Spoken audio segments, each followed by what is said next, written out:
Good morning dear AB school student. હવે આપણે સમૂહ 14ના તત્વોની પાણી સાથેની પ્રક્રિયા જોઈએ. આમાંથી આપણે હાઇડ્રોજન ચેપ્ટર અને રેડોક્સ ચેપ્ટરમાં પણ એક ટોપિક લર્ન કર્યો છે, પાણી સાથે પ્રક્રિયા.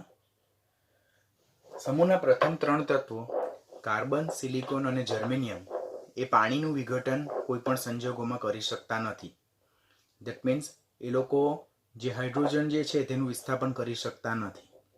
that is due to less reactivity. પરંતુ ટીન ધાતુ જે છે તો તે પાણીની વરાળનું વિઘટન કરીને ટીન ડાયોક્સાઇડ અને હાઇડ્રોજન વાયુ મુક્ત કરે છે. જેમ કે ટીન જોઈએ તો તે H2O સાથે પ્રક્રિયા કરીને SnO2 અને H2 વાયુ મુક્ત કરે છે. અહીં જોવાનું તો ટીન એ ધાતુ છે, પરંતુ એ મધ્યસ્થ સક્રિય ધાતુ છે.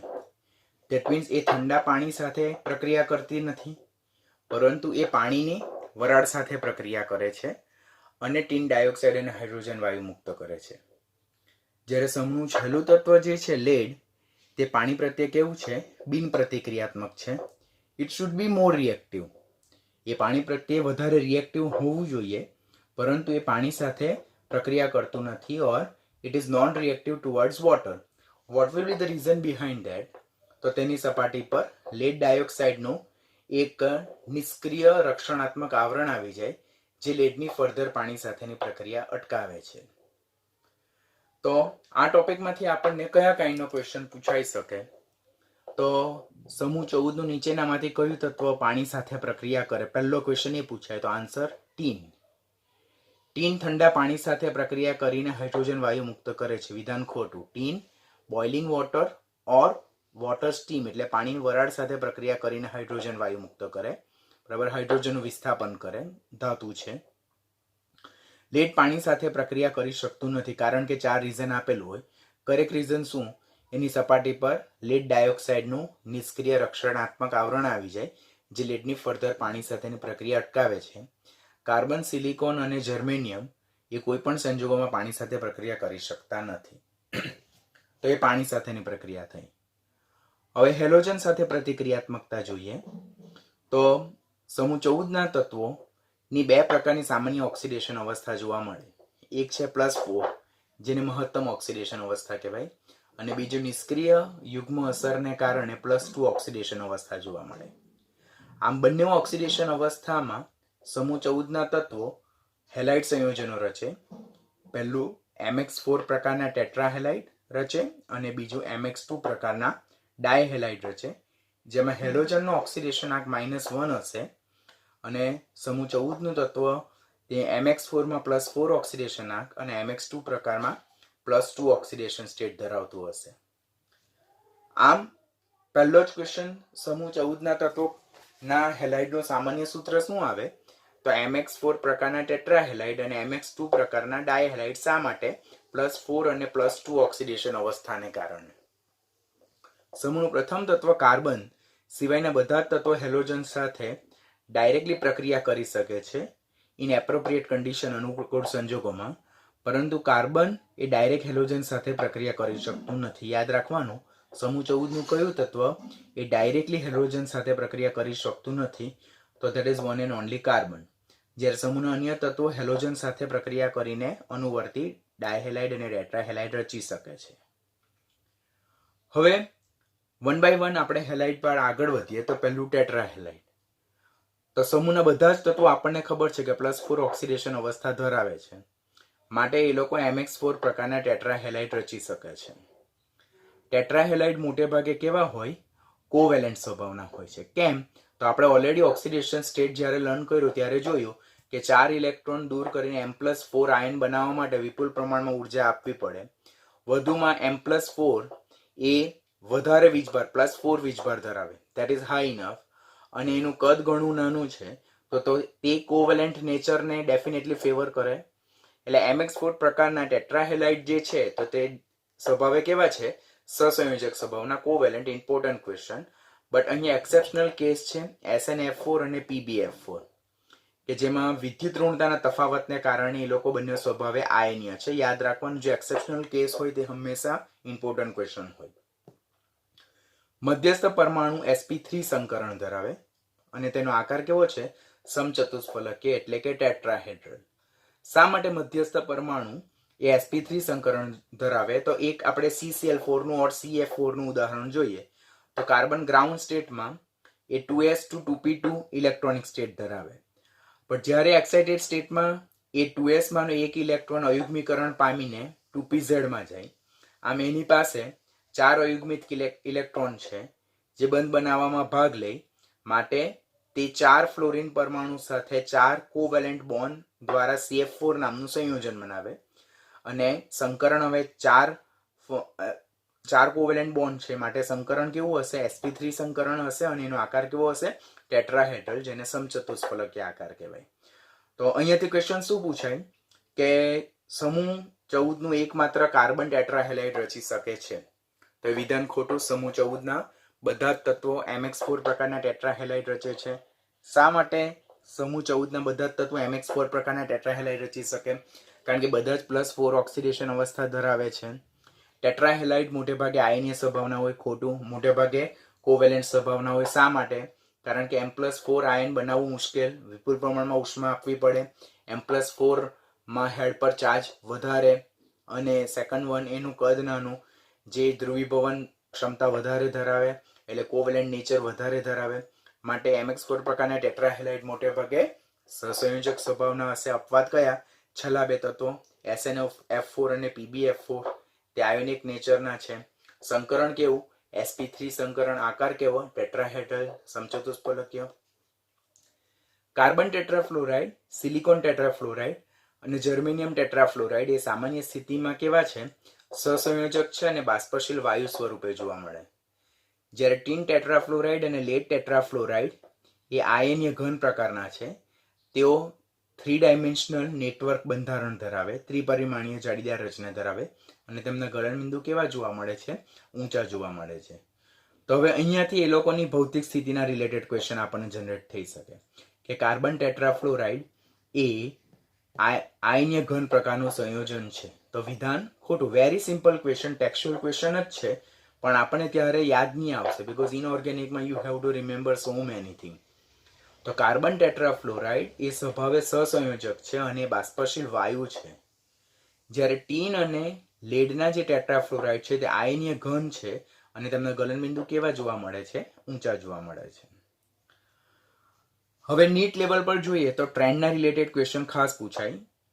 અહીંયા જો આપણે જોઈએ તો કાર્બન ટેટ્રાફ્લોરાઇડ થી કાર્બન ટેટ્રા આયોડાઇડ તરફ જવાનું. ધેટ મીન્સ અહીંયા કાર્બન પરમાણુ સમાન છે. તો what is going to change? તો હેલોજન પરમાણુ. જેમ આપણે કાર્બન ટેટ્રાફ્લોરાઇડ થી કાર્બન ટેટ્રા આયોડાઇડ તરફ જઈએ તેમ હેલોજન પરમાણુનું કદ વધે છે અને હેલોજન પરમાણુની વિદ્યુત ઋણતા ઘટે. તો હેલાઇડની ઉષ્મીય સ્થાયીતા, જેને થર્મલ સ્ટેબિલિટી કહેવામાં આવે, અને આયનીય લાક્ષણિકતા ક્રમશઃ કેવી થતી જાય છે? ઘટતી જાય છે. ખાસ પોઈન્ટ યાદ રાખવાનું, ઉપરથી નીચે તરફ જતા જેમ હેલોજન પરમાણુનું કદ વધતું જાય, હેલોજન પરમાણુનું કદ વધતું જાય એટલે બંધ લંબાઈ વધતી જાય, બંધ સ્થાયીતા ઘટતી જાય. બંધ સ્થાયીતા ઘટતી જાય તો એ બંધને તોડવા માટે ઓછી ઉર્જા આપવી પડે. પરિણામે કાર્બન ટેટ્રાફ્લોરાઇડ થી કાર્બન ટેટ્રા આયોડાઇડ તરફ જતા હેલાઇડની થર્મલ સ્ટેબિલિટી એટલે ઉષ્મીય સ્થાયીતા ક્રમશઃ શું થતી જાય છે? ઘટતી જાય છે. સાથે સાથે આયનીય લાક્ષણિકતા પણ ઘટતી જાય છે. શા માટે આયનીય લાક્ષણિકતા? તો વિદ્યુત ઋણતા ઘટે. હવે અહીંયા કાર્બન અને ફ્લોરિન, તો તેમાં કાર્બનની વિદ્યુત ઋણતા ઓછી અને ફ્લોરિનની વિદ્યુત ઋણતા ઘણી વધારે. આપણને ખબર છે, ધેટ ઇઝ 4. કાર્બનની વિદ્યુત ઋણતા જોઈએ તો લિથિયમની 1, બેરેલિયમની 1.5, ત્યાર પછી બાજુમાં બોરોનની 2 અને કાર્બનની 2.5. તો બોરોનની 1.5 અને કાર્બનની 2 આવશે. સોરી, તો કાર્બનની વિદ્યુત ઋણતા 2 છે, ફ્લોરિનની વિદ્યુત ઋણતા 4 છે, તો એમના વચ્ચે વિદ્યુત ઋણતાનો તફાવત વધારે છે, માટે એ સંયોજન વધારે આયનીય પ્રકારનું છે. જ્યારે અહીંયા જો જોઈએ આપણે તો આ CI4 જે છે, તો આ મોટે ભાગે આ તો સહસંયોજક જ હશે, પરંતુ એનામાં આયનીય લાક્ષણિકતા કેવી હશે? અનુક્રમે CI4 ની કમ્પેરિઝનમાં ઓછી હશે. બરાબર છે? તો CI4 જે સંયોજન જે છે, તો તે CI4 સંયોજનમાં આયનીય લાક્ષણિકતા ડેફિનેટલી કેવી હશે? ઓછી જોવા મળશે. એટલે જેમ કાર્બન ટેટ્રાફ્લોરાઇડથી કાર્બન ટેટ્રા આયોડાઇડ તરફ જઈએ તેમ જેમ હેલોજન પરમાણુનું કદ વધતું જાય અને હેલોજન પરમાણુની વિદ્યુત ઋણતા ઘટતી જાય તેમ ઉષ્મીય સ્થાયીતા ઘટતી જાય અને આયનીય લાક્ષણિકતા ઘટતી જાય. આ થર્મલ સ્ટેબિલિટીનો ક્રમ છે, તમારે ખાસ યાદ રાખવાનો રહેશે. બાજુમાં દર્શાવેલું છે તો હવે જે મધ્યસ્થ પરમાણુ છે તે બદલાય છે કાર્બનથી લેડ તરફ, જ્યારે હેલોજન પરમાણુ સમાન છે. એટલે સમાન હેલોજન પરમાણુ માટે જેમ સમૂહમાં ઉપરથી નીચે તરફ જઈએ તેમ જે આપણો મધ્યસ્થ પરમાણુ છે તેનું કદ વધતું જાય અને કદ વધતું જાય તેમ તેમ ક્રમશઃ એની ઉષ્મીય સ્થાયીતા ક્રમશઃ કેવી થતી જાય છે? ઘટતી જાય છે. ઉષ્મીય સ્થાયીતાનો ક્રમ યાદ રાખવાનો, ધીસ ઇઝ ઇમ્પોર્ટન્ટ, કે કાર્બનના હેલાઇડ સૌથી વધારે સ્થાયી છે, જ્યારે લેડના ટેટ્રા હેલાઇડ સૌથી ઓછા સ્થાયી છે. અહીંયા આપણે રીઝન એમ પણ કહી શકીએ કે કાર્બનની +4 ઓક્સિડેશન અવસ્થા મોસ્ટ સ્ટેબલ છે, જ્યારે લેડની +4 ઓક્સિડેશન અવસ્થા સૌથી ઓછી સ્ટેબલ છે. લેડની +2 સ્ટેબલ છે. આપણે આગળ ઓલરેડી લર્ન કર્યો કે સમૂહમાં ઉપરથી નીચે તરફ જતા +4ની સ્થાયીતા ક્રમશઃ ઘટે છે, જ્યારે કાર્બન સિલિકોન પછી જર્મેનિયમથી લેડ તરફ જતા +2ની ઓક્સિડેશન અવસ્થાની સ્થાયીતા ક્રમશઃ વધે. એટલે અહીંયા કાર્બનના ટેટ્રાહેલાઇડ સૌથી વધારે સ્થાયી, જ્યારે લેડના ટેટ્રાહેલાઇડ સૌથી ઓછા સ્થાયી, કારણ કે કાર્બનથી લેડ તરફ જઈએ તેમ +4 ઓક્સિડેશન અવસ્થાની સ્થાયીતા ક્રમશઃ ઘટે, જ્યારે +2 ઓક્સિડેશન અવસ્થાની સ્થાયીતા વધે છે.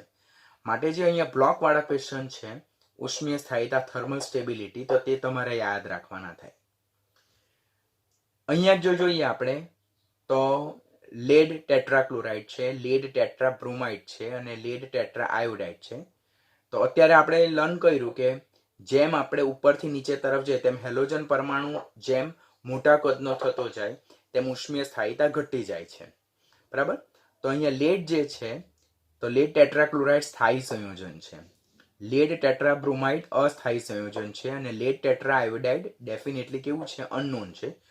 તો એના માટેનું એપ્રોપ્રિએટ જસ્ટિફિકેશન શું હોઈ શકે? That is textual question. તમને ક્વેશ્ચન પૂછાય નીચેનામાંથી લેડનો કયો આયોડાઇડ અનનોન છે, જાણીતો નથી, કયો સ્થાયી છે, કયો અસ્થાયી છે, તો એ તમારા માઇન્ડમાં ક્લિયર હોવું જોઈએ. તો લેડ ટેટ્રાક્લોરાઇડ સ્થાયી, લેડ ટેટ્રાબ્રોમાઇડ અસ્થાયી, it's unstable, while lead tetra iodide it is not found, એટલે એ અનનોન છે. શા માટે એવું?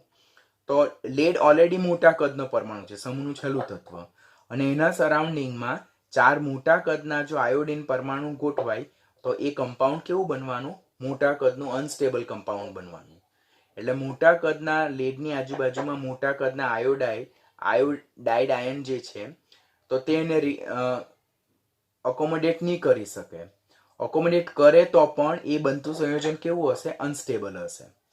પરિણામે લેડ ટેટ્રાક્લોરાઇડ થી લેડ ટેટ્રા આયોડાઇડ તરફ જતા સ્ટેબિલિટી ઘટે. This is found most stable, this is unstable, while it is unknown. તો આ પેજ પરથી આપણે કયા પ્રકારના હેલોજનનું પહેલું કોમન ડિસ્ક્રિપ્શન શું યાદ રાખવાનું? કે +4 અને +2 ઓક્સિડેશન અવસ્થાને કારણે બે પ્રકારના હેલાઇડ જોવા મળે, MX4 પ્રકારના ટેટ્રાહેલાઇડ અને MX2 પ્રકારના ડાયહેલાઇડ. કાર્બન સીધી રીતે પ્રક્રિયા કરી શકતું નથી, સમૂહના અન્ય તત્વો હેલોજન સાથે એપ્રોપ્રિએટ કન્ડિશનમાં સીધી રીતે પ્રક્રિયા કરી શકે. ટેટ્રાહેલાઇડ બધા જ તત્વો રચાય બીકોઝ બધા જ તત્વો +4 ઓક્સિડેશન અવસ્થા દર્શાવે. ટેટ્રાહેલાઇડ મોટે ભાગે સહસંયોજક હોય, એક્સેપ્શનલ છેલ્લા બે તત્વના ટેટ્રાહેલાઇડ જે આયનીય છે. મધ્યસ્થ પરમાણુ sp3 સંકરણ ધરાવે, સમચતુષ્ફલકીય આકાર છે, 4 કોવેલેન્ટ બોન્ડ જોવા મળે. કાર્બન અને થી લઈને જર્મેનિયમ સુધીના ટેટ્રાફ્લોરાઇડ જે છે તો તે બાષ્પશીલ વાયુ છે, સહસંયોજક છે, જ્યારે ટીન અને લેડના ટેટ્રાફ્લોરાઇડ એ આયનીય ઘન છે, 3D બંધારણ ધરાવે, ઊંચા ગલનબિંદુ. જ્યારે સમાન પરમાણુ હોય એટલે મધ્યસ્થ પરમાણુ અને ફ્લોરિનથી આયોડિન તરફ જાય તેમ જેમ હેલોજન પરમાણુનું કદ વધતું જાય અને હેલોજન પરમાણુની વિદ્યુત ઋણતા ઘટતી જાય તેમ તેમ થર્મલ સ્ટેબિલિટી અને આયોનિક કેરેક્ટરિસ્ટિક ક્રમશઃ ઘટતી જાય. અને જ્યારે હેલોજન પરમાણુ સમાન હોય અને મધ્યસ્થ પરમાણુ બદલાતો જાય એટલે કાર્બનથી લેડ તરફ જઈએ તેમ ટેટ્રાહેલાઇડની ઉષ્મીય સ્થાયીતા ઘટી જાય, કારણ કે કાર્બનના ટેટ્રાહેલાઇડથી લેડના ટેટ્રાહેલાઇડ તરફ જઈએ તેમ +4 ઓક્સિડેશન અવસ્થાની સ્ટેબિલિટી ક્રમશઃ ઘટી જાય. માટે કાર્બનના ટેટ્રાહેલાઇડ સૌથી વધુ સ્થાયી, જ્યારે લેડના ટેટ્રાહેલાઇડ સૌથી ઓછા સ્થાયી છે. અત્યારે જ આપણે જોયું તેમ જે લેડ છે તેના ટેટ્રાક્લોરાઇડ સ્થાયી છે, ટેટ્રાબ્રોમાઇડ અસ્થાયી છે, જ્યારે ટેટ્રા આયોડાઇડ અનનોન છે. તેનું રીઝન શું છે? પહેલા તો પોઈન્ટ નંબર 1 કે ટેક્સ્ટ બુકમાં મેન્શન કરેલ રીઝન અને કોમ્પિટિટિવની રેફરન્સ બુકમાં મેન્શન કરેલ, તો લેડ છે તો તે સમૂહનું છેલ્લું તત્વ, તો એની +4 ઓક્સિડેશન અવસ્થા અસ્થાયી છે. માટે એ અસ્થાયી ઓક્સિડેશન અવસ્થા હોવાથી એ +2 સ્ટેબલ ઓક્સિડેશન સ્ટેટમાં જવાનો પ્રયત્ન કરે. That means by gaining 2 electron, Pb+4 state will try and convert to in +2 oxidation state. અને તેનો જો પોટેન્શિયલ જો જોઈએ આપણે રિડક્શન પોટેન્શિયલ, તો તે બી પ્લસ છે. એટલે Pb+4 2 ઇલેક્ટ્રોન મેળવીને રિડક્શન પામીને વધુ સ્થાયી એવી Pb+2 માં જવાનો પ્રયત્ન કરે છે. આમ લેડના ટેટ્રાબ્રોમાઇડ અને ટેટ્રા આયોડાઇડ કેવા થાય? અસ્થાયી અને અનનોન હોઈ શકે. That is reason number 1. એમાં જ પાછું Br- અને I- એ પ્રબળ રિડક્શન કરતા છે. રિડક્શન કરતા એટલે એ લોકો ઓક્સિડેશન પામવાની વૃત્તિ ધરાવતા હશે. એના સિવાય જે ટેક્સ્ટ બુકમાં જે રીઝન મેન્શન કરેલા છે તે પણ ખાસ યાદ રાખવાનું કે પ્રારંભમાં લેડની બ્રોમિન સાથે અને આયોડિન સાથે પ્રક્રિયા થાય ત્યારે લેડ બ્રોમાઇડ, લેડ અને બ્રોમિન વચ્ચે અને લેડ અને આયોડિન વચ્ચે બંધ બને છે. તો ત્યારે એટલા પ્રમાણમાં ઉષ્મા નથી મુક્ત થતી કે જે લેડની 6s2 જે યુગ્મિત ઇલેક્ટ્રોન છે તેનું અયુગ્મીકરણ કરીને એને 6p કક્ષકમાં ઉત્તેજિત કરી શકે. માટે લેડ 4 સહસંયોજક બંધ આયોડિન સાથે और બ્રોમિન સાથે બનાવી શકતો નથી. બનાવે તો બી એ ટેમ્પરરી સ્ટેબલ હશે. Are you getting what I am saying? કે શરૂઆતમાં જ્યારે લેડની બ્રોમિન સાથે અને લેડની આયોડિન સાથે પ્રક્રિયા થાય છે તો એ પ્રક્રિયા દરમિયાન એટલી બધી ઉષ્મા નથી મુક્ત થતી કે જે લેડની 6s2 એટલે કે 6s માં જે 2 ઇલેક્ટ્રોન યુગ્મિત રહેલા છે તેનું અયુગ્મીકરણ કરીને એટલે એને ઉત્તેજિત કરીને 6p માં લઈ જાય. જો 6p માં લઈ જાય તો 4 અયુગ્મિત ઇલેક્ટ્રોન થાય, 4 બંધ બની શકે, 4 સહસંયોજક બંધ બની શકે. પરંતુ આ પ્રક્રિયા દરમિયાન એટલી ઉષ્મા નથી મુક્ત થતી કે જે 6s માં રહેલા 2 ઇલેક્ટ્રોનને ઉત્તેજિત કરીને 6p માં લઈ જાય, બરાબર, અને 4 અયુગ્મિત ઇલેક્ટ્રોન કરીને 4 કોવેલેન્ટ બોન્ડ બનાવે. પરિણામે લેડના ટેટ્રાબ્રોમાઇડ અને ટેટ્રા આયોડાઇડ શક્ય નહીં થાય. બીજું વેલિડ રીઝન એમ બી કહી શકાય કે બ્રોમિન અને આયોડિનની વિદ્યુત ઋણતા એટલી બધી વધારે નથી કે જે લેડના 6s ઇલેક્ટ્રોનને ઉત્તેજિત કરીને 6p કક્ષકમાં લઈ જાય, જેથી લેડ 4 સહસંયોજક બંધ બનાવી શકે. લેડના ટેટ્રાક્લોરાઇડ સ્ટેબલ છે, આપણે અત્યારે જોયું, કારણ કે ક્લોરીનની વિદ્યુત ઋણતા, નેક્સ્ટ ફ્લોરિન ટુ ક્લોરીન, એની વિદ્યુત ઋણતા એટલી વધારે છે કે જે લેડના 6s2 માં 1 ઇલેક્ટ્રોનને ઉત્તેજિત કરીને 6pz માં લઈ જાય, 4 કોવેલેન્ટ બોન્ડ બનાવે અને પરિણામે લેડના ટેટ્રાક્લોરાઇડ શક્ય થાય. પરંતુ લેડના ટેટ્રાબ્રોમાઇડ અને ટેટ્રા આયોડાઇડ શક્ય નથી. તો આમ લેડના ટેટ્રાબ્રોમાઇડ અને ટેટ્રાબ્રોમાઇડ છે પણ અનસ્ટેબલ છે, ટેટ્રા આયોડાઇડ શક્ય જ નથી. એના માટેના વેલિડ રીઝનમાં એક તો લેડ +4 આયન જે છે તો તે પ્રબળ ઓક્સિડેશન કરતા છે because it is having more tendency to convert in +2 oxidation state. Second bromine અને આયોડિનની વિદ્યુત ઋણતા એટલી નથી કે જે 6s માં રહેલા ઇલેક્ટ્રોનને ઉત્તેજિત કરીને 6p માં લઈ શકે. બીજી વસ્તુ, લેડ બ્રોમાઇડ અને લેડ આયોડાઇડ વચ્ચે જે બંધ બને તો તે પ્રક્રિયા દરમિયાન બી એટલી ઉષ્મા મુક્ત થતી નથી કે જે લેડના 6s માંના ઇલેક્ટ્રોનને ઉત્તેજિત કરીને 6p માં લઈ શકે. પરિણામે લેડ 4 કોવેલેન્ટ બોન્ડ બનાવી શકતું નથી, ઓર બનાવી શકે તો તે બી ટેમ્પરરી સ્ટેબલ હોય, બરાબર. એને કારણે લેડના ટેટ્રાબ્રોમાઇડ અને ટેટ્રા આયોડાઇડ શક્ય નથી. બ્રોમાઇડ શક્ય છે but that's found as a unstable one. પછી ખાસ જે ટેટ્રાહેલાઇડમાં જળ વિભાજન, જેમાંથી ખાસ ક્વેશ્ચન પૂછાય તે કે that's a very important one, કે સમૂહનું પ્રથમ તત્વ કાર્બન જે છે તો તેના ટેટ્રાહેલાઇડમાં ખાસ કરીને ટેટ્રાક્લોરાઇડ જે છે તો તે જળ વિભાજન પામી શકતું નથી. જ્યારે સમૂહના અન્ય તત્વના ટેટ્રાહેલાઇડ ઓર ટેટ્રાક્લોરાઇડ જે છે તો તે જળ વિભાજન પામી શકે છે. તો એના માટેનું વેલિડ રીઝન શું હોઈ શકે? તો સમૂહનું પ્રથમ તત્વ જે કાર્બન છે તો તેના ટેટ્રાક્લોરાઇડ તો તે જળ વિભાજન પામી શકતું નથી. there is no reaction proceed when carbon tetrachloride is react with water. So what will be the reason behind that? તો તમને ખબર છે કે કાર્બન બીજા આવર્તનું તત્વ છે. એ બીજા આવર્તનું તત્વ હોવાથી એની પાસે ડી કક્ષકનો અભાવ છે. હવે સંયોજકતા કક્ષકમાં ડી કક્ષકનો અભાવ હોવાને કારણે જ્યારે કાર્બન ટેટ્રાક્લોરાઇડ એ પાણી સાથે પ્રક્રિયા કરે તો પાણીના જે OH માઇનસ આયન છે તેના જે લોન પેર ઓફ ઇલેક્ટ્રોન જે છે તો તેને પોતાની ડી કક્ષકમાં સમાવી શકતું નથી. શા માટે ડી કક્ષકમાં સમાવી શકતું નથી? બીકોઝ એની પાસે ઓલરેડી ડી કક્ષકનો અભાવ છે. ડી કક્ષકનો અભાવ હોય તો આ loan pair of electron any D કક્ષક હોય જ નહીં તો સમાવે ક્યાંથી? પરિણામે કાર્બન ટેટ્રાક્લોરાઇડનું જળ વિભાજન શક્ય નથી. That is important. પહેલા તો આ જ તમને યાદ નહીં આવશે કે નીચેનામાંથી સમૂહ 14 ના કયા ટેટ્રાક્લોરાઇડનું જળ વિભાજન શક્ય નથી. તો એ કોણ છે? Carbon tetrachloride. એટલે કે કાર્બન અને ટેટ્રાક્લોરાઇડનું જળ વિભાજન શક્ય નથી. શા માટે એનું જળ વિભાજન શક્ય નથી? તો કાર્બન એ કયા આવર્તનું તત્વ છે? બીજા આવર્તનું તત્વ છે. બીજા આવર્તનું તત્વ છે ધેટ મીન્સ એની પાસે ડી કક્ષકનો અભાવ છે. ડી કક્ષકનો અભાવ હોવાને કારણે કાર્બન ટેટ્રાક્લોરાઇડની જ્યારે પાણી સાથે પ્રક્રિયા થાય તો પાણી સાથે પ્રક્રિયા થાય ત્યારે શું થાય? તો જ્યારે કાર્બન ટેટ્રાક્લોરાઇડની પાણી સાથે પ્રક્રિયા થાય તો ત્યારે જે કાર્બન છે તો તે પાણીમાંના OH માઇનસના લોન પેર ઓફ ઇલેક્ટ્રોનને સમાવી શકતું નથી. શા માટે સમાવી શકતું નથી? બીકોઝ એની પાસે ડી કક્ષકનો અભાવ છે. જો ડી કક્ષક હાજર હતે તો એ આને ઓબ્ટેન કરી શકતે. It can accommodate this lone pair of electron in d orbitals.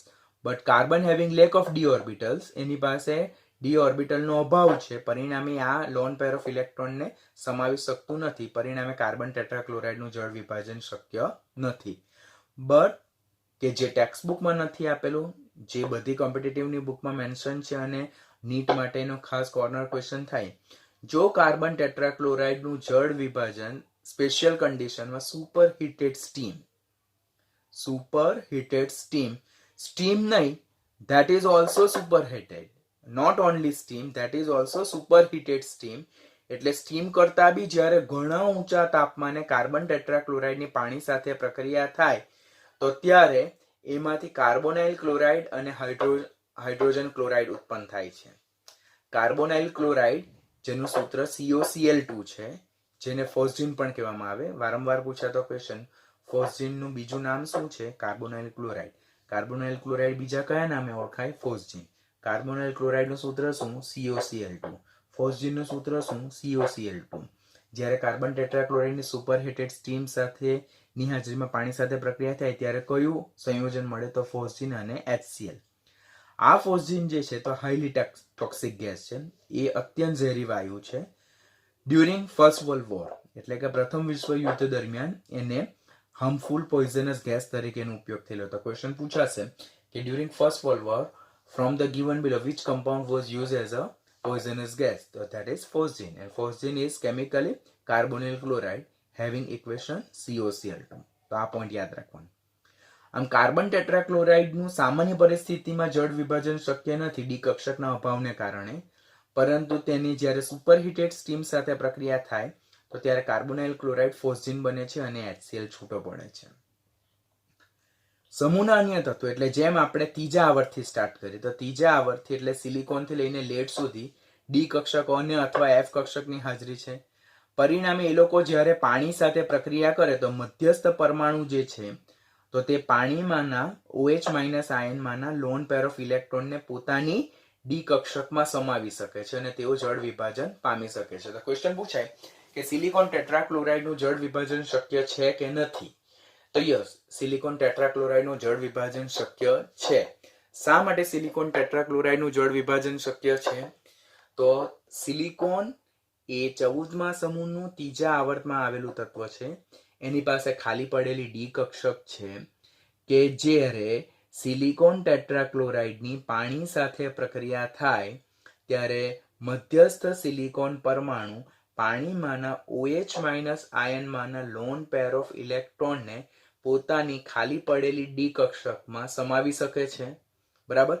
અને સવર્ગસ્થ સહસંયોજક બંધ રચી શકે છે. મધ્યસ્થી સંકીર્ણ બને છે જે ફર્ધર જળ વિભાજન પામી શકે છે.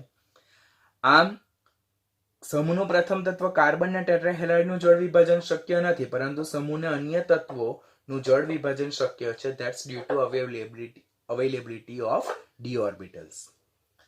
હવે સિલિકોન ટેટ્રાક્લોરાઇડનું જળ વિભાજન જે મિકેનિઝમ થ્રુ ખાસ યાદ રાખવાનું. પહેલા આપણે આખું સ્ટેપ સમજીએ, પછી એનું એક્સપ્લેનેશન જોઈશું. કે એનું જળ વિભાજન જનરલી 2 સ્ટેપમાં ડિવાઈડ થયેલું છે. સ્ટેપ નંબર 1 કે આપણને ખબર છે કે ટેટ્રાહેલાઇડ છે તો તે ટેટ્રાહેલાઇડ જે છે તો તે સમચતુષ્ફલકીય ટેટ્રાહેડ્રલ શેપ ધરાવે, જેમાં સિલિકોન પરમાણુ અન્ય 4 ક્લોરીન પરમાણુ સાથે 4 સહસંયોજક બંધથી જોડાયેલો છે અને આ મધ્યસ્થ પરમાણુ છે, ત્રીજા આવર્તનું તત્વ છે, ખાલી ડી કક્ષક ધરાવે છે. જ્યારે પાણી સાથે પ્રક્રિયા થાય તો પાણીમાં રહેલા ઓક્સિજન પર 2 લોન પેર ઓફ ઇલેક્ટ્રોન છે. શા માટે, કેવી રીતે તમને ખબર છે? બીકોઝ પાણી એ સમૂહ 16 નું હાઇડ્રાઇડ છે. તેમાં ઓક્સિજનના જે 2 ઇલેક્ટ્રોન જે છે તો તે એને હાઇડ્રોજન સાથે શેર કરેલા છે. જ્યારે 2 ઇલેક્ટ્રોન જે છે એટલે કે 2 ઇલેક્ટ્રોન પેર એટલે 4 electron A loan pair of electron તરીકે ઓક્સિજન પર અવેલેબલ છે. હવે સિલિકોન ટેટ્રાક્લોરાઇડની જ્યારે પાણી સાથે પ્રક્રિયા થાય તો સિલિકોન પાસે ડી કક્ષકની હાજરીને કારણે તે ઓક્સિજન પર રહેલા એક લોન પેરને પોતાની ડી કક્ષકમાં એ શું કરે છે? સમાવી લે છે. તો સમાવી લે છે, પરિણામે શું થાય છે? there is a nucleophilic attack by this OH minus ion towards what? silicon atom. અને પરિણામે સિલિકોન પાસે 4 ક્લોરીન પરમાણુ તો છે જ, અને આ loan pair of electron oxygen donate કરે છે કોને? સિલિકોનને. શેમાં? ડી ઓર્બિટલમાં. તો there is formation of coordinate bond એટલે કે સવર્ગ સહસંયોજક બંધનું નિર્માણ થાય. કોનાથી કોના તરફ? ઓક્સિજનથી સિલિકોન તરફ. બરાબર. અને આ એક મધ્યસ્થી સંકીર્ણ બનશે કે જેમાં સિલિકોન કેટલા બંધ બનાવે છે? 1 2 3 4 અને 5 બંધ બનાવે છે. It's a complex. બરાબર.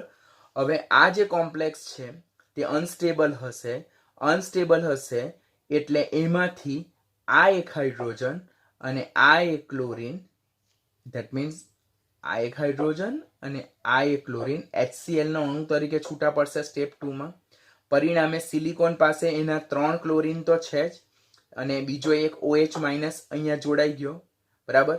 આમ એક ક્લોરીન પરમાણુનું પાણીમાં રહેલા એક OH માઇનસ દ્વારા વિસ્થાપન થાય અને જે ક્લોરીન પરમાણુ છૂટો પડે તે H+ સાથે જોડાઈને HCl અણુ તરીકે છૂટા પડે.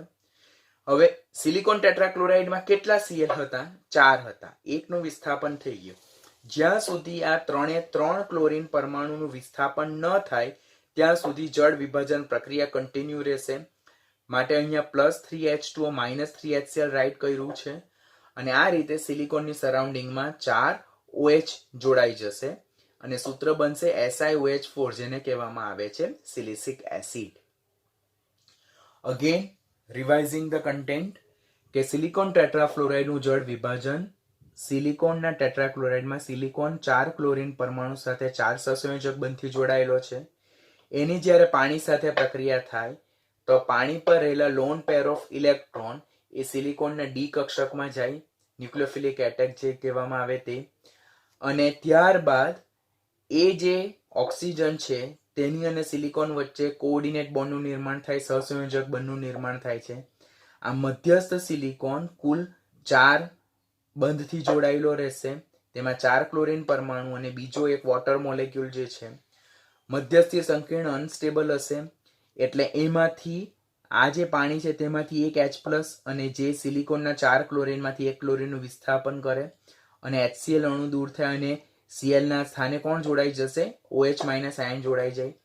જ્યાં સુધી બધા ક્લોરીન પરમાણુનું વિસ્થાપન ન થાય ત્યાં સુધી જળ વિભાજનની પ્રક્રિયા, હાઇડ્રોલિસિસ પ્રક્રિયા કન્ટિન્યુ રહેશે. આમ સિલિકોનની જે સરાઉન્ડિંગમાં 4 ક્લોરીન પરમાણુ તો 4 ક્લોરીન પરમાણુનું વિસ્થાપન થાય, 4 OH માઇનસ જોડાઈ જાય, સિલિકોન ટેટ્રા હાઇડ્રોક્સિલ આયન બને છે, સંયોજન બને છે SiOH4 જેને શું કહેવામાં આવે છે? સિલિસિક એસિડ કહેવામાં આવે છે. બરાબર છે. આમ જો આ મિકેનિઝમને આપણે જોઈએ તો ઓલરેડી આપણે જે મિકેનિઝમ જોયું છે તે જ ફરીથી આવતું છે કે સિલિકોન પરમાણુ એની પાસે ત્રીજા આવર્તનું તત્વ છે, 14મા સમૂહ એટલે ખાલી 3D કક્ષક ધરાવે છે સંયોજકતા કોષમાં. પાણી સાથેની પ્રક્રિયા SN2 ક્રિયાવિધિ દ્વારા થાય. આ પોઈન્ટ યાદ રાખવાનો, નીટ લેવલનો ક્વેશ્ચન. પાણીમાંના ઓક્સિજન પરના અબનકારક ઇલેક્ટ્રોન યુગ્મને સિલિકોનની 3D કક્ષકમાં સ્વીકારવામાં આવે અને સિલિકોન અને ઓક્સિજન વચ્ચે એક સવર્ગ સહસંયોજક બંધ કોઓર્ડિનેશન બોન્ડનું નિર્માણ થાય.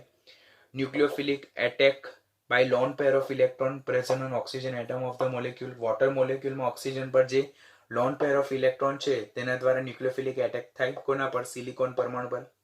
આમ સિલિકોન પરમાણુની આસપાસ 5 કોઓર્ડિનેટ એટલે કે બંધનું નિર્માણ થાય અને મધ્યસ્થી સંકીર્ણ બને જે અસ્થાયી છે, જે ટ્રાયગોનલ બાયપિરામિડલ એટલે ત્રિકોણીય દ્વિપિરામિડલ બંધારણ ધરાવે. યાદ રાખવાનું કે સિલિકોન ટેટ્રાક્લોરાઇડની જ્યારે પાણી સાથે ન્યુક્લિયોફિલિક એટેક થાય ત્યારે મધ્યવર્તી સંયોજનનું જીઓમેટ્રી કેવી? તો ટ્રાયગોનલ બાયપિરામિડલ. સ્ટેપ 2 માં HCl નો એક અણુ દૂર થાય છે એટલે સિલિકોનના એક પરમાણુનું સિલિકોન ટેટ્રાક્લોરાઇડ ને એક ક્લોરીન પરમાણુ વિસ્થાપન થાય. આમ જ્યાં સુધી 4 ક્લોરીન પરમાણુનું વિસ્થાપન 4 OH સમૂહ વડે ન થાય ત્યાં સુધી પ્રક્રિયા ચાલુ રહે અને સિલિસિક એસિડ મળે છે, જેનું સૂત્ર શું છે? SiOH4. ક્વેશ્ચન પૂછાય સિલિસિક એસિડ એટલે શું? તો સિલિસિક એસિડ એ SiOH4 છે. કેવી રીતે મળે? તો સિલિકોન ટેટ્રાક્લોરાઇડનું 4 પાણીના અણુ વડે જળ વિભાજન થવાથી. વધુમાં CCl4 જે છે તો તે સંકીર્ણ બનાવતું નથી. બરાબર? સિલિકોન ટેટ્રાક્લોરાઇડ સંકીર્ણ બનાવે છે પરંતુ CCl4 એ સંકીર્ણ બનાવતું નથી, કારણ કે એની પાસે સંયોજકતા કક્ષકમાં શું છે? ડી કક્ષકનો અભાવ છે. ડી કક્ષકનો અભાવ છે, પરિણામે કાર્બન તેનો સંવર્ગાંક 4 થી વધારી શકતું નથી. આમ CCl4 એ લુઈસ એસિડ તરીકે વર્તતું નથી. સમૂહના અન્ય તત્વો પાસે ડી કક્ષકની હાજરીના કારણે તેઓ સંવર્ગાંક 4 થી વધારીને 5 અને 6 સુધી લઈ જઈ શકે છે. પરિણામે તેઓ લુઈસ એસિડ તરીકે વર્તે છે. આ પણ યાદ રાખવાનું.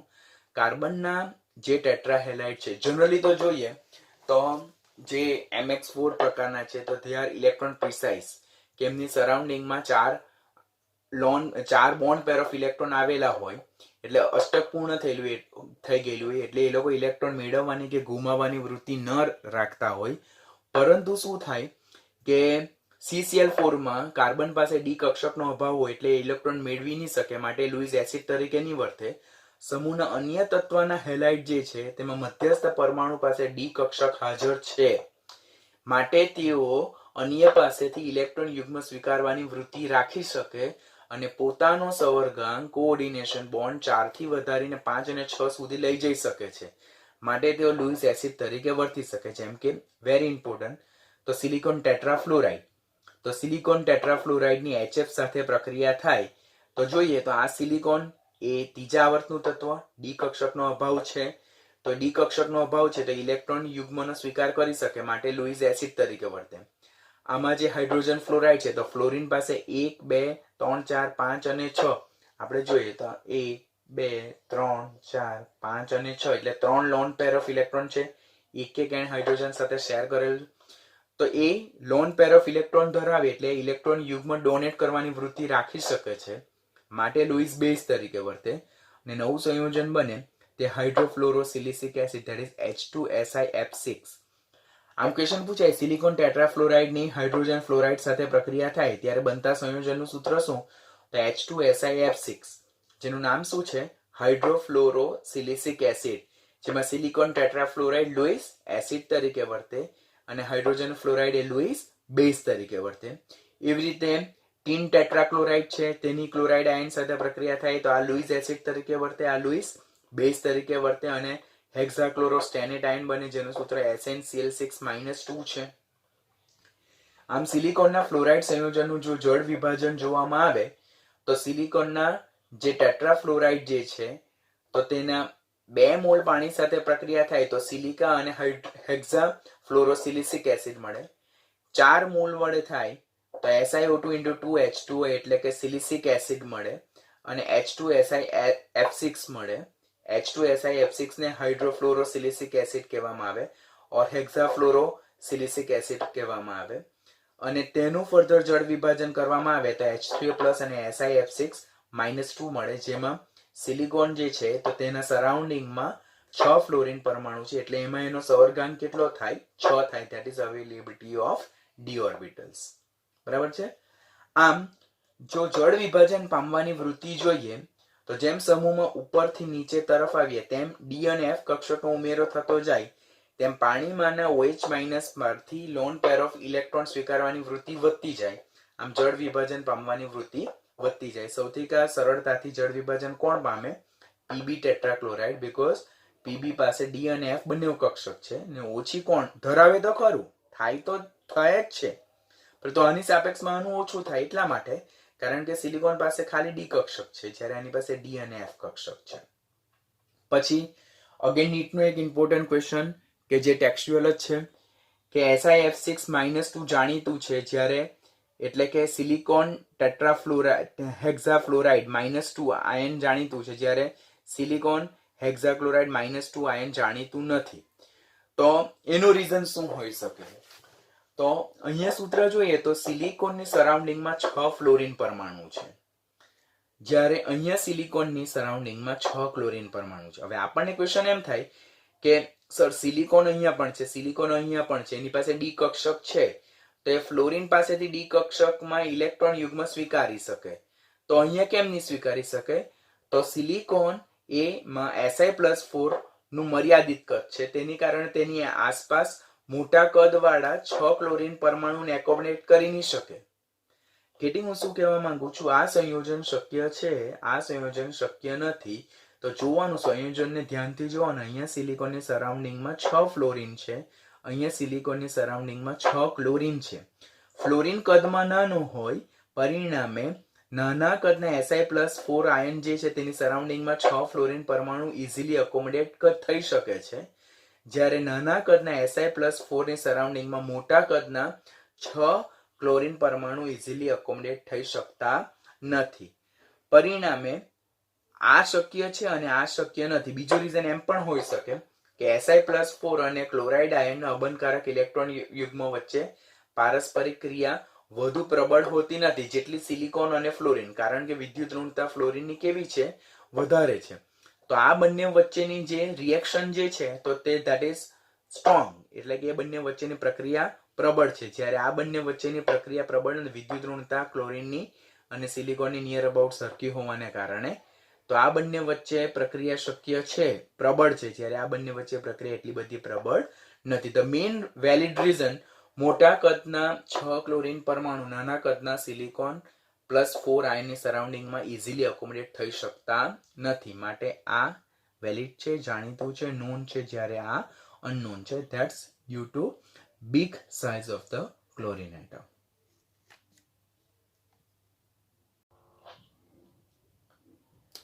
ટેટ્રાહેલાઇડ પછી નેક્સ્ટ ટોપિક છે ડાયહેલાઇડ. આપણે અત્યારે જોયું તે અનુસાર કે સમૂહના બધા જ તત્વો ટેટ્રાહેલાઇડ MX4 પ્રકારના ટેટ્રાહેલાઇડ રચી શકે છે, કારણ કે સમૂહના બધા જ તત્વો +4 ઓક્સિડેશન અવસ્થા દર્શાવી શકે છે, એટલે એ લોકો MX4 પ્રકારના ટેટ્રાહેલાઇડ રચી શકે. પરંતુ સમૂહના બધા જ તત્વો સામાન્ય રીતે +2 ઓક્સિડેશન અવસ્થા દર્શાવતા નથી, માટે સમૂહના બધા જ તત્વો ડાયહેલાઇડ રચી શકતા નથી. તો પહેલો ક્વેશ્ચન તો અહીંયાથી જ જનરેટ થાય કે સમૂહ 14 નું કયું તત્વ ડાયહેલાઇડ નહીં રચે? તો કાર્બન અને સિલિકોન એ લોકો +2 ઓક્સિડેશન સ્થિતિ ધરાવતા ડાયહેલાઇડ રચી શકતા નથી, જ્યારે એના સિવાયના જર્મેનિયમ, ટીન અને લેડ તો તેઓ MX2 પ્રકારના ડાયહેલાઇડ રચી શકે છે. તો પોઈન્ટ યાદ રાખવાનું કે સમૂહના કયા તત્વો ડાયહેલાઇડ રચી શકતા નથી? તો કાર્બન અને સિલિકોન. શા માટે નથી રચી શકતા? Due to only +4 oxidation state. Carbon અને સિલિકોન જે છે તો તે મોટે ભાગેના કિસ્સામાં એ લોકો +4 ઓક્સિડેશન અવસ્થા ધરાવતા સંયોજનો જ રચે, જ્યારે જર્મેનિયમ, ટીન અને લેડ એ +2 અને +4 બંને પ્રકારની ઓક્સિડેશન સ્થિતિ દર્શાવે છે, માટે MX2 પ્રકારના ડાયહેલાઇડ રચી શકે છે. ડાયહેલાઇડની સ્થાયીતા જોઈએ તો આપણને ખબર જ છે કે જર્મેનિયમથી લેડ તરફ જતા +4 ની સ્થાયીતા ઘટતી જાય અને +2 ની સ્થાયીતા ક્રમશઃ વધતી જાય, એટલે કે જર્મેનિયમના ડાયહેલાઇડ જે છે તો તે કેવા છે? ઓછા સ્થાયી છે, જ્યારે લેડના ડાયહેલાઇડ વધુ સ્થાયી છે. આ ઓક્સિડેશન સ્ટેટ જ્યારે સમજાવેલું તો તે જો તમે ધ્યાનથી શીખ્યા હોય તો આ પોઈન્ટ તમારા માટે ઈઝી થઈ જાય છે કે ડાયહેલાઇડની સ્થાયીતામાં શું યાદ રાખવાનું. પહેલા તો ડાયહેલાઇડ કોણ રચે? જર્મેનિયમ, ટીન અને લેડ. હવે જર્મેનિયમથી લેડ તરફ જતા +4 ની સ્થાયીતા ઘટતી જાય અને +2 ની સ્થાયીતા વધતી જાય, માટે જર્મેનિયમના +2 વાળા ડાયહેલાઇડ ઓછા સ્થાયી, જ્યારે ટીનના +2 વાળા ડાયહેલાઇડ વધુ સ્થાયી. બીકોઝ જે લેડ જે છે જર્મેનિયમના +2 વાળા ઓછા સ્થાયી, જ્યારે લેડના +2 વાળા વધારે સ્થાયી, બીકોઝ લેડની +2 ઓક્સિડેશન અવસ્થા સૌથી વધુ સ્થાયી છે. That's due to inert pair effect. આમ જો ઉષ્મીય સ્થાયીતા અને રાસાયણિક સ્થાયીતા એટલે કે થર્મલ સ્ટેબિલિટી અને કેમિકલ સ્ટેબિલિટી જોઈએ તો જે જર્મેનિયમ છે તેના ટેટ્રાહેલાઇડ એ જર્મેનિયમના ડાયહેલાઇડ કરતાં વધારે સ્ટેબલ છે. Very important. જર્મેનિયમના ટેટ્રાહેલાઇડ એ જર્મેનિયમના ડાયહેલાઇડ કરતાં વધારે સ્ટેબલ છે. શું રીઝન હોઈ શકે? તો જર્મેનિયમની +4 ઓક્સિડેશન સ્થિતિ વધારે સ્ટેબલ છે, જ્યારે +2 ઓક્સિડેશન સ્થિતિ દર્શાવે ખરું પણ ઓછી સ્થાયી છે. એની +4 ઓક્સિડેશન સ્થિતિ વધારે સ્થાયી છે. જ્યારે લેડના ટેટ્રાહેલાઇડ કરતાં લેડના ડાયહેલાઇડ મોર સ્ટેબલ છે, કારણ કે સમૂહનું છેલ્લું તત્વ લેડ નિષ્ક્રિય યુગ્મ અસરની મોસ્ટ ડોમિનન્ટ પાવરને કારણે એના +2 ઓક્સિડેશન અવસ્થા ધરાવતા સંયોજનો વધારે થાય. તો લેડના ટેટ્રાહેલાઇડ કરતાં લેડના ડાયહેલાઇડ કેવા છે? આપણને વધારે સ્ટેબલ જોવા મળે. That's due to stability of +2 oxidation state. અને રિડક્શન કરતા સ્વભાવ વિશે જો જોવામાં આવે તો સૌથી વધારે રિડક્શન કરતા સ્વભાવ એટલે શું? ઓક્સિડેશન પામવાની વૃત્તિ. તો રિડક્શન કરતા સ્વભાવનો ટ્રેન્ડ આ રીતે આવે કે germanium dichloride is greater than tin dichloride is greater than PB dichloride. What will be the reason? એનું રીઝન શું હોઈ શકે? તેનું રીઝન એ જ હોઈ શકે કે જર્મેનિયમ ડાયક્લોરાઇડમાં જર્મેનિયમની ઓક્સિડેશન સ્થિતિ +2. તો જર્મેનિયમની +2 ઓક્સિડેશન સ્થિતિ સ્થાયી નથી. જર્મેનિયમની કઈ સ્થાયી છે? +4. તે +2 માંથી +4 માં ઓક્સિડેશન પામવાની પ્રબળ વૃત્તિ ધરાવે. પરિણામે +2 માંથી +4 માં જવાની ઓક્સિડેશન પામવાની પ્રબળ વૃત્તિ ધરાવે, માટે it's a strong reducing agent. હવે અહીંયા લેડની ઓક્સિડેશન સ્થિતિ +2 છે, તો લેડના તો +2 ધરાવતા સંયોજનો કેવા છે? સ્થાયી સંયોજનો છે. તો એ ઇઝીલી ઓક્સિડેશન પામીને +4 માં જવાનો પ્રયત્ન કરશે નહીં, ઓર જઈ પણ નહીં શકે, કારણ કે +2 is found as a more stable. માટે રિડ્યુસિંગ કેરેક્ટરિસ્ટિક જોઈએ તો germanium ડાયક્લોરાઇડ having more reducing property than tin dichloride having more reducing property than lead dichloride. That's due to stability concern કે +2 અને +4 ઓક્સિડેશન અવસ્થાની સ્ટેબિલિટી.